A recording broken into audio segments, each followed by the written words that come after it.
Hello and welcome to this lecture. आज के इस लेक्चर में हम पढ़ने वाले हैं रिकर्जन और नेस्टेड फंक्शन। पिछले लेक्चर में हमने पढ़ा था टाइप्स ऑफ फंक्शन और साथ ही साथ देखा था कि किस तरह से आप एरे और स्ट्रिंग को भी पास आउट कर सकते हो। तो चलिए आज हम स्टार्ट करेंगे रिकर्जन से।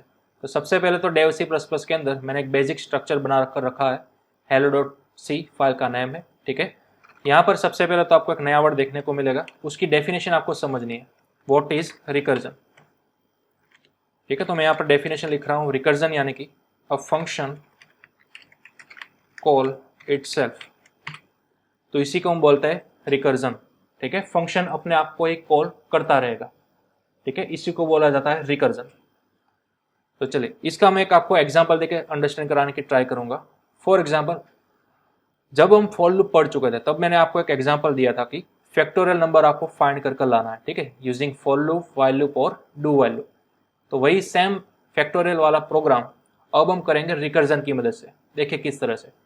सपोज यहाँ पर मैं एक इंटीजर का एक वेरिएबल लूंगा n, जिसकी वैल्यू हम यूजर के थ्रू रिट्राइव करेंगे।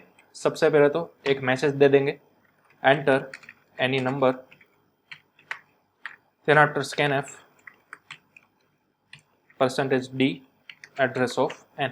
ठीक है, अब यूजर जो भी नंबर इंटर करेगा उसको हम एक यूडीएफ के अंदर पास कर देंगे। सपोज मैं एक यूडीएफ बनाऊंगा फैक्ट। ठीक है, इसके अंदर मैंने ये नंबर पास कर दिया, फॉर एग्जांपल n। अब हमने एक यूडीएफ को कॉल किया तो वो यूडीएफ सबसे पहले तो ऊपर यहाँ पर बना हुआ होना चाहिए। तो इस तरह से सबसे पहले मैं यूडीएफ की बॉडी क्रिएट करूंगा और अब मैं नीचे से यहाँ पर n की वैल्यू पास आउट कर रहा हूँ, तो ऊपर हमें क्या करना होगा, उसको कैच करना होगा। ठीक है, अब n की वैल्यू का डेटा टाइप देखिए क्या है, इंटीजर। तो अब सेम मुझे यहाँ पर भी इंटीजर वेरिएबल के अंदर ही उसको क्या करना होगा, सेव करना होगा। फॉर एग्जांपल नम। ठीक है, तो n की वैल्यू नीचे से जो भी आपने सेंड की वो आपने ऊपर रिट्राइव की या फिर कैच किया नम के अंदर। ओके, अब आपको फैक्टोरियल का सिंपल बेसिक रूल मालूम होना चाहिए कि कोई भी नंबर का अगर आप फैक्टोरियल निकालना चाहते हो तो उसका मैथमेटिक रूल क्या होता था। सपोज यहाँ पर मैं मल्टी लाइन कमेंट के अंदर लिखता हूँ। अब सपोज आपके पास एक नंबर है 5। ठीक है, तो 5 का फैक्टोरियल आपको निकालना है। तो फैक्टोरियल यानी कि क्या, प्रोवाइड किए गए नंबर को आपको मल्टीप्लाई करते जाना है जब तक 1 नहीं आ जाता तब तक। ठीक है, तो 1 बाय 1 उसको मल्टीप्लाई करते जाओ जब तक आपका 1 नहीं मिल जाता तब तक। ओके, तो 5 अगर यूजर ने प्रोवाइड किया है तो 5 को आपको मल्टीप्लाई करना है 1 तक। अब इन सभी का आप मल्टीप्लीकेशन करके देखो कितना आएगा, 5 इंटू 4 इंटू 3 इंटू 2 इंटू 1। तो अब इसका आउटपुट आएगा 120। ठीक है, तो जब भी यूजर एंटर करेगा n की वैल्यू 5 तो अब आपको आउटपुट के अंदर प्रोवाइड करना होगा 120। उसी तरह सपोज यूजर ने एंटर किया 4। ठीक है, तो 4 को आपको मल्टीप्लाई करते जाना है, कहाँ तक, जब तक 1 नहीं आ जाता तब तक। ओके, तो अब इन सभी वैल्यूज का आपको करना है मल्टीप्लीकेशन। कितना होगा, फॉर एग्जांपल 24। ठीक है, तो इस तरह से किसी भी नंबर का फैक्टोरियल उस पर्टिकुलर नंबर तो 1 तक मल्टीप्लाई करते जाना है और जो आंसर मिलेगा उसको बोला जाता है फैक्टोरियल नंबर। ठीक है, लेकिन मैथमेटिक्स के रूल के अंदर सपोज अगर आप 1 का फैक्टोरियल निकालते हो तो उसका आउटपुट आता था 1, लेकिन अगर आप 0 का आउटपुट निकालोगे तो क्या आएगा, तो भी उसका आउटपुट आएगा 1। ठीक है, क्योंकि ये मैथमेटिक्स का एक रूल है। क्योंकि देखिए रूल को समझते हैं, सबसे पहले कोई भी नंबर है उसको आपको डिक्रीज करते रहना है 1 तक। ठीक है, अब 0 ऑलरेडी 1 के बाद आता है। तो जैसा कि हम सभी को मालूम है 0 जो है वो नंबर लाइन के अंदर 1 के प्रीवियसली आता है। ठीक है, तो अब जब भी आप 0 का फैक्टोरियल निकालोगे तो उसका फैक्टोरियल 0 नहीं आएगा बल्कि 1 आएगा। यह मैथ्स का एक रूल है। और उसी तरह से अगर आप 0 से कम वैल्यू का कोई भी फैक्टोरियल निकालो, फॉर एग्जांपल -3, तो उसका भी फैक्टोरियल वैल्यू आएगा +1। ठीक है, फिर चाहो अगर आप -6 का निकालो, -8 का निकालो, सभी का आउटपुट क्या आना चाहिए, 1 आना चाहिए। ठीक है, तो यहाँ से लेकर यहाँ तक ये जो रूल है, यानी कि +1 का फैक्टोरियल, 0 का फैक्टोरियल और माइनस वाली कोई भी वैल्यू, उन सभी का फैक्टोरियल सेम ही आएगा +1। तो ये एक चीज़ भी हमें वैलिडेट करनी होगी जब भी हम अपना यूडीएफ क्रिएट करते हैं तभी। ठीक है, तो चलिए अब हम यहाँ पर एक इफ एल्स पुटअप करेंगे। सपोज सबसे पहले तो हम नम की वैल्यू चेक करेंगे कि अगर यूजर के द्वारा एंटर की हुई वैल्यू लेस और इक्वल टू 1 है। ठीक है, तो हमें रिटर्न क्या करना है, आउटपुट +1। ठीक है, क्यों, क्योंकि अभी अभी हमने वो सिनारियो समझा। ठीक है। अगर यूजर द्वारा इनपुट किया गया नंबर +1 है, 0 है या फिर कोई भी माइनस वैल्यू है तो हमें आंसर क्या लाना है, +1, इसलिए मैंने यहाँ पर रिटर्न करवा दिया +1। ओके, अदरवाइज एल्स के अंदर हमें अपना फैक्टोरियल का लॉजिक पुटअप करना है। तो इसका एक लॉजिक बड़ा ही सिंपल है, रिटर्न नम, जो कि हमारा नंबर था, ठीक है, इसको हमें मल्टीप्लाई करते जाना है, राइट। ओके, मल्टीप्लाई करना है, लेकिन कहाँ तक, जब तक 1 नहीं आ जाता तब तक। तो यहाँ पर मैं कुछ इस तरह से लिखूंगा, फैक्ट ऑफ नम -1, ठीक है। अब देखें, इस वाले सिनेरियो को हम थोड़ी देर में समझेंगे। सबसे पहले तो यहाँ पर पूरे फंक्शन का रिटर्न टाइप मेंशन करा देते हैं, ठीक है। यहाँ पर रिटर्न हो रही है इनडायरेक्टली इंटीजर वैल्यू, तो यानी कि पूरे फंक्शन का रिटर्न टाइप क्या आएगा, इंटीजर आएगा, ठीक है। अब सपोज आप इस फंक्शन को कॉल करोगे मेन में से, तो ये वाला लाइन आपको एक आउटपुट रिटर्न करके देगा, वो आपको डायरेक्टली प्रिंट कराना होगा, ठीक है, किसी वेरिएबल के अंदर।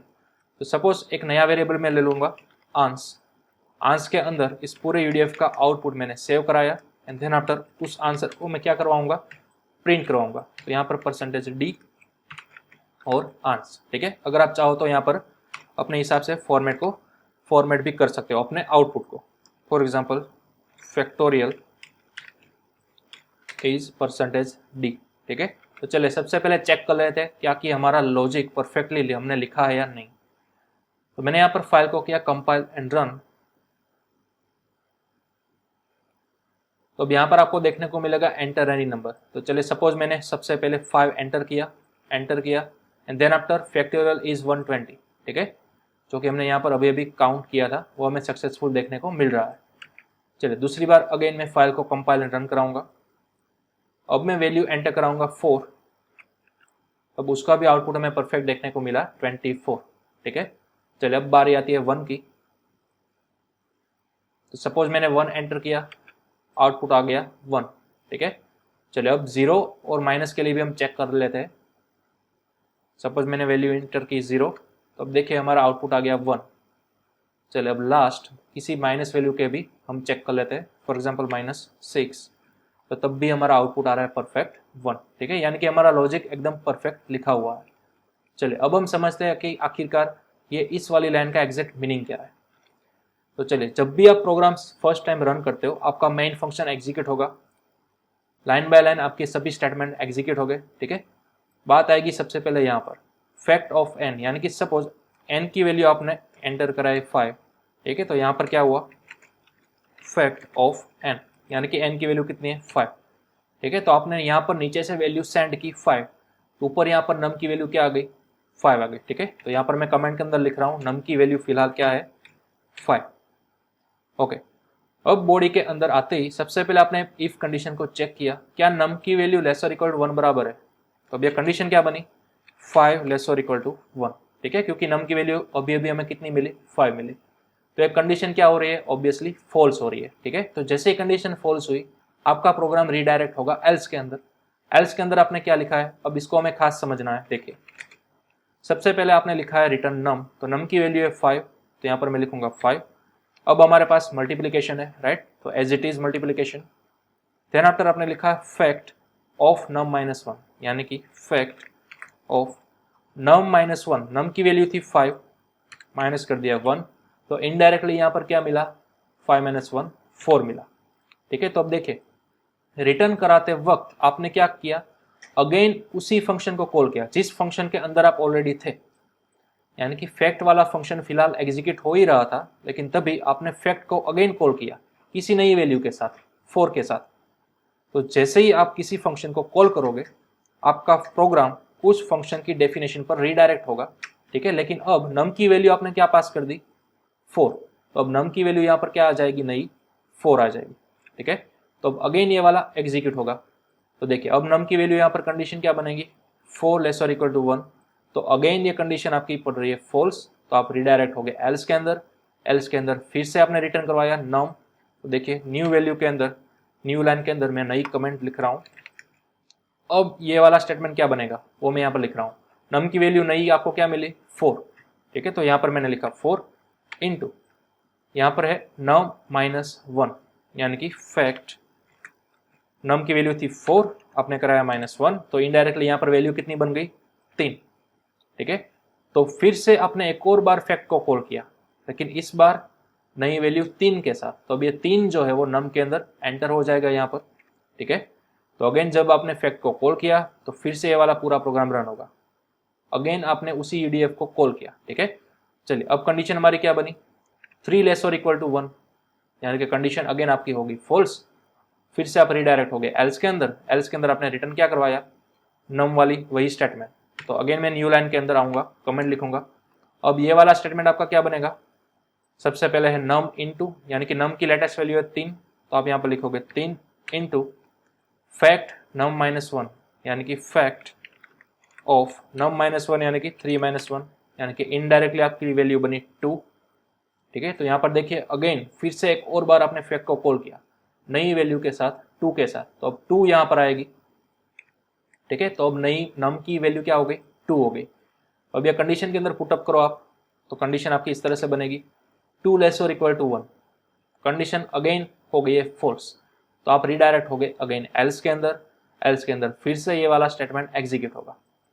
तो देखिए फिर से वो वाला स्टेटमेंट क्या बनेगा, नम की लेटेस्ट वैल्यू कितनी है 2, ठीक है। तो यहाँ पर होगा 2 इनटू फिर से ये वाला स्टेटमेंट फैक्ट नम -1, तो आप लिखोगे यहाँ पर फैक्ट नम -1, नम की वैल्यू थी 2 - 1, तो इनडायरेक्टली यहाँ पर क्या हुआ 1 हो गया, ठीक है। तो अब फैक्ट को आपने कॉल किया 1 के साथ, यानी कि अगेन आपने फैक्ट को कॉल किया, लेकिन अब नम की वैल्यू यहाँ पर नहीं आ चुकी है 1, ठीक है। तो अब ये कंडीशन अगेन एग्जीक्यूट होगी, यहाँ पर आ गया नम की वैल्यू 1। तो अब गौर से देखिए अब ये वाली जो कंडीशन है वो हमारी क्या हो रही है, ट्रू हो रही है, राइट। तो इस बार ये हमारी कंडीशन ट्रू हो गई, तो आप जाओगे इफ के अंदर। इफ के अंदर आपने लिखा है रिटर्न 1, ठीक है। इफ के अंदर आपने क्या लिखा, रिटर्न 1। तो ये 1 रिटर्न होकर आ जाएगा कहां पर, जहां पर आपने इस फंक्शन को कॉल किया था, यानी कि इस जगह पर आपने फंक्शन को कॉल किया था ना, ठीक है। जब भी आप फैक्ट ऑफ 1 को कॉल किया आपको रिटर्न वैल्यू मिली 1, यानी कि यहां पर वो रिप्लेस हो जाएगी, राइट, यूडीएफ के नियम के मुताबिक। ओके, अब इन दोनों का मल्टीप्लीकेशन क्या हुआ, 2 हुआ। ओके, तो ये वाली लाइन कब एग्जीक्यूट हुई थी, ये नई लाइन जब आपने फैक्ट ऑफ 2 को कॉल किया था तब, राइट। तो फैक्ट ऑफ 2 का फाइनल आउटपुट कितना आया, 2 आया। तो अब ये 2 वैल्यू यहां पर रिप्लेस हो जाएगी रिटर्न होने के बाद। ओके, देन आफ्टर 3 इंटू 2 यानी कि हुआ 6। ओके, अब ये वाली लाइन कब एग्जीक्यूट हुई थी, जब आपने फैक्ट ऑफ 3 को कॉल किया था तब। जब आपने फैक्ट ऑफ 3 को कॉल किया था तब आपको रिटर्न वैल्यू कितनी मिली, 6। तो रिटर्न होने के बाद यहां पर रिप्लेस हो गया 6। ओके, चले इन दोनों का मल्टीप्लीकेशन होगा 24। तो अब 24 कहां पर रिप्लेस हो जाएगा, जब आपने फैक्ट ऑफ 4 को कॉल किया था तब। तो अब यहां पर आ गया 24। अब देखिए इसका फाइनल आउटपुट 5 इंटू 24 कितना हुआ, 120, ठीक है। तो आपका पूरे फंक्शन में से फाइनल आउटपुट रिटर्न कौन सा हो रहा है, 120। तो 120 यहां से रिटर्न होगा, यहां पर रिप्लेस हो जाएगा 120, ठीक है। लेकिन ये पूरी प्रोसेस बैकएंड के अंदर होती है, हमने ऑलरेडी प्रीवियस लेक्चर के अंदर वो देख चुका है, ठीक है। तो 120 यहाँ पर आ गया, आंसर के अंदर स्टोर करवा लिया एंड देन आपने उसको प्रिंट करवा लिया, ठीक है। तो इस तरह का जो सिनारियो था उसी को बोला जाता है रिकर्जन। फंक्शन के अंदर वो फंक्शन अपने आप को ही कॉल कर रहा है, यहाँ पर मैंने किसी भी तरह की कोई लूप नहीं घुमाई हुई, ठीक है। फंक्शन अपने आप को ही कॉल करता रहेगा बार बार जब तक कोई स्पेसिफिक कंडीशन ट्रू नहीं हो जाती और आप प्रोग्राम में से बाहर नहीं निकल जाते तब तक, ठीक है। तो इसी सिनारियो को बोला जाता है रिकर्जन।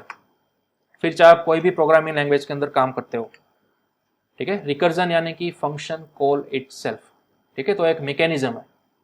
ओके, चलिए तो अब आप इसका स्क्रीनशॉट निकाल सकते हो। यह था हमारा फैक्टोरियल का एग्जांपल, जिसकी मदद से हमने रिकर्जन क्या है वो समझा।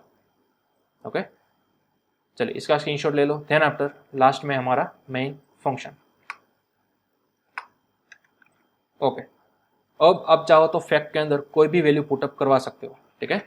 वो हर बार आपको नई नई फैक्टोरियल वैल्यू रीजनरेट करके दे देगा, राइट। तो ये था आपका सिंपल रिकर्जन फंक्शन।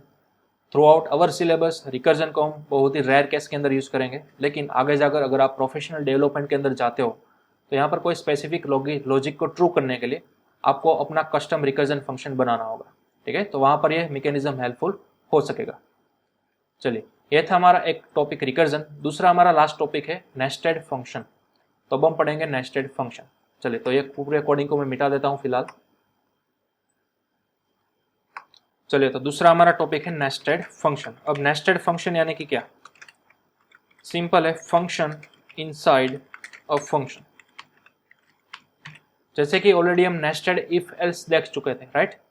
उसी तरह से हम नेस्टेड फॉर लूप भी देख चुके थे। उसी तरह से एक और कंसेप्ट है हमारे पास, नेस्टेड फंक्शन।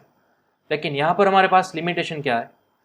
जिस तरह से आप इफ के अंदर एक नई इफ बना सकते थे, फॉर लूप के अंदर एक नया फॉर लूप बना सकते थे, उस तरह से आप फंक्शन के अंदर एक नया फंक्शन नहीं बना सकते, बल्कि फंक्शन के अंदर एक नए फंक्शन को कॉल करवा सकते हो। ठीक है, तो ये लिमिटेशन आपको ध्यान में रखनी है।